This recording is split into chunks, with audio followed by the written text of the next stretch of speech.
Assalamualaikum sahabat-sahabat. Kali ini kita membahas Saifuddin Ibrahim, seorang yang kerjanya hanya mencaci maki Nabi Muhammad, menyerang pribadi Nabi Muhammad. Dulu juga di zaman Rasulullah masih hidup ada sosok yang seperti ini, namanya Abu Jahal. Kerjanya juga seperti itu, menyerang pribadi Nabi Muhammad. Tidak ada hal lain yang mereka kerjakan kecuali menyerang pribadi Nabi Muhammad berdasar kebencian yang tertanam di dalam hati mereka. Mana ada Nabi naik ke langit sana sampai 7 lapis langit, naik kendaraan buruk tanpa helm, tanpa oksigen. Apa nggak rusak muka Mamat?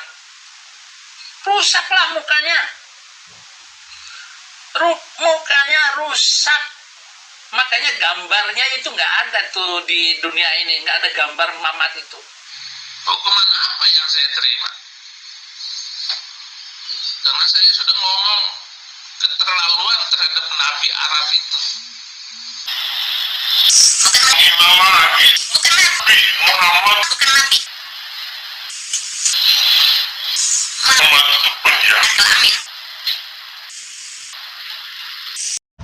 Tetapi apa yang terjadi dengan kehidupan si Abu Jahal Indonesia ini, Saifuddin Ibrahim ini?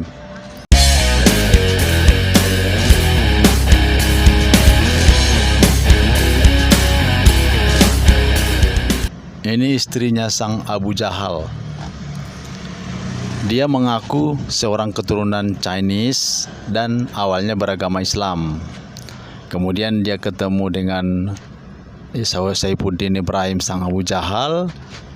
Dia diinjili oleh Saifuddin Ibrahim bahwa di agama Islam itu ada poligami. Kemudian dia mengaku bahwa dia keluar dari agama Islam karena dia tidak mau poligami. Dia tidak percaya dengan poligami. Saudara sekalian, hari ini kita akan juga mendengarkan seorang yang bersaksi bagaimana kehidupannya diubahkan sejak menerima Kristus sebagai Tuhan dan Juru Selamat, dan bagaimana hidupnya berubah dalam Kristus. Kita sambut dengan hormat Ibu Sarah Ayu Saifuddin dari Indonesia. Tepuk tangan yang meriah untuk kemuliaan Tuhan.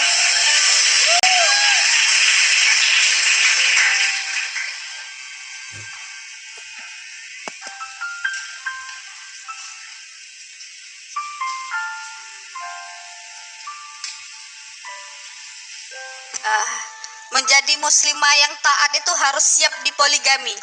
Sedangkan saya nggak mau punya saingan. Kenapa Yesus itu damai, ngajarin satu untuk selamanya? Kalau punya saingan pasti berantem itu, nggak bisa akur.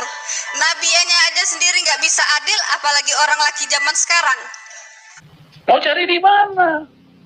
Seperti Tuhan Yesus tidak ada. Jadi ketemu Abi penginjilan ke saya, baru saya memahami, walaupun saya dulu tuh Islam, tapi saya ada keturunan Chinese, ayah saya didik di rumah tuh budaya Chinese. Jadi kami orangnya netral, tidak terlalu fanatik. Nah, saya baru tahu paham tentang Islam sesungguhnya.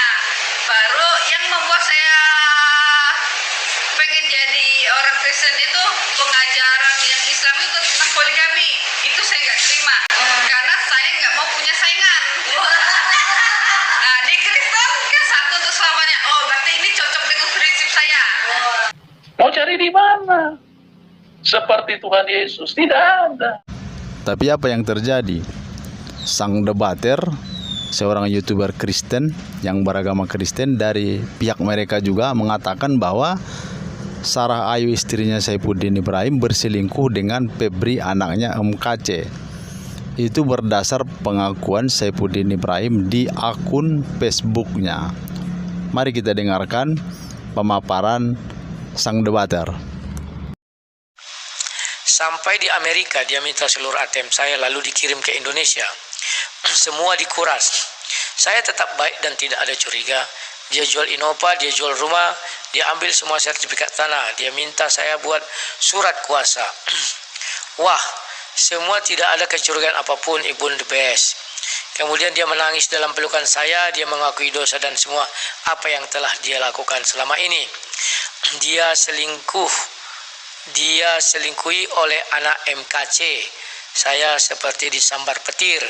Febri selingkuhi istri saya sejak di apartemen. Ya, si Febri kan cakep ya, ganteng. Si Ibun mungkin lagi hot-hotnya, birahi, mungkin tidak bisa terkendali. Ya, semua terjadilah seperti ceritakan Saipudin. Lanjut di rumah kami di Tangerang. Lanjut lagi di rumah yang saya sewa di Ciamis. Ternyata jadi laki-laki itu harus tetap waspada. Pantas saja istri saya sering tidak ada di sampingku. Dan tidak mungkin saya naik ke lantai 2 mengecek Ibun. Paling dia keluar cari angin. Mak, selingkuhnya di lantai 2, dia lantai 1. Ngeri juga ya. Setelah mendengar penuturannya, saya berusaha tenang dan mengatakan bahwa saya tetap mencintaimu sepanjang umur hidupku. Paspor saya sembunyikan. Saya taruh di bawah jok mobil sehingga dia tidak tahu. Ternyata dia tetap ada kontak dengan Febri anak MKC dan mau mengambil anak-anak untuk diasuh. Tapi saya tidak percaya dengan keinginan baiknya. Sampai satu saat saya dapat bocoran bahwa Febri anak MKC siap mempoligami Imut dengan segenap hati, Mak. Yang bener lu. Ya, itu repot, Pak. Itu repot, Pak. Itu repot, Pak. Yang bener lu. Jika apa yang dibaca oleh sang debater ini benar, ini merupakan tamparan keras bagi orang-orang Kristen. Kenapa? Karena mereka selalu menjelek-jelekkan poligami, tetapi ternyata mereka malah berzina. Seperti ini kasusnya, seperti istri Saipudin Ibrahim. Kenapa di dalam agama Islam diperbolehkan poligami? Itu adalah menjawab tantangan-tantangan zaman, keadaan-keadaan masa kini. Seperti misalnya seorang perwira militer pergi berperang selama berbulan-bulan.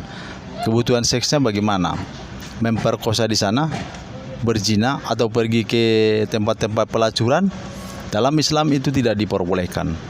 Maka dibukalah saluran poligami untuk hal-hal yang khusus. Atau misalnya istri yang mandul diceraikan? Tidak. Istri tetap dipertahankan tetapi dibuka saluran poligami.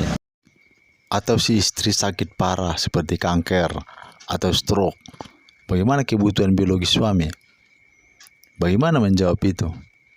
Solusinya bagaimana? Di dalam Islam ada solusi. Bertahan bagus. Tapi kalau Anda mau kawin atau berpoligami, ada saluran untuk itu. Ada fasilitas untuk itu, yaitu boleh berpoligami. Atau laki-laki yang kuat seksnya.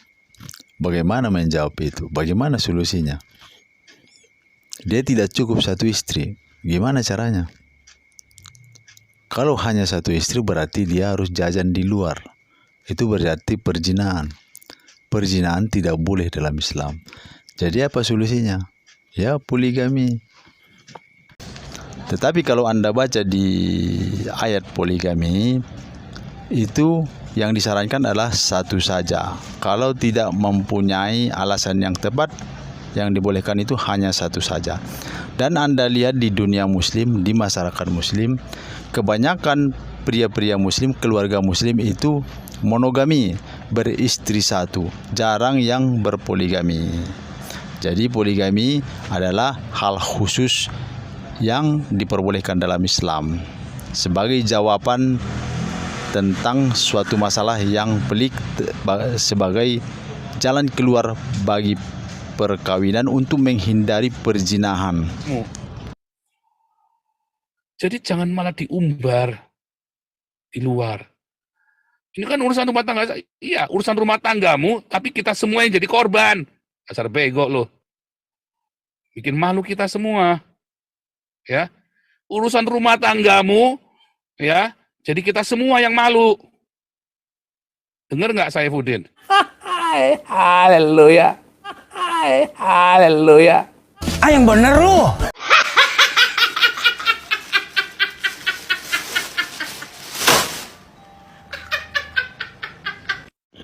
Bayangkan aja sakitnya perasaan seorang suami apabila istrinya selingkuh jika istrinya berzina. Saifuddin ini keluarga apa? Terus-terus mengkritik Nabi Muhammad, tetapi kondisi keluarganya seperti ini, kondisi dirinya seperti ini, kondisi istrinya seperti ini, kondisinya amburadul. Bagaimana mau mengkritik Nabi Muhammad?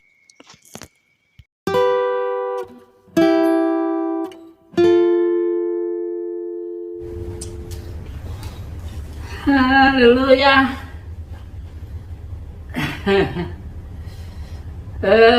Putriku Golda, Dahlia, Margaret, ya. Abi mau makan dulu. Makan cukup. Ini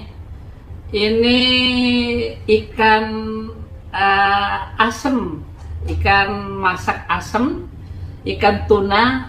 Enak sekali. Yang memasak ini adalah Pendeta Zakaria Patimukai. Ya, ini saya kemarin ini masih ada sampai sekarang. Saya hanya makan sepotong-sepotong dengan havermut.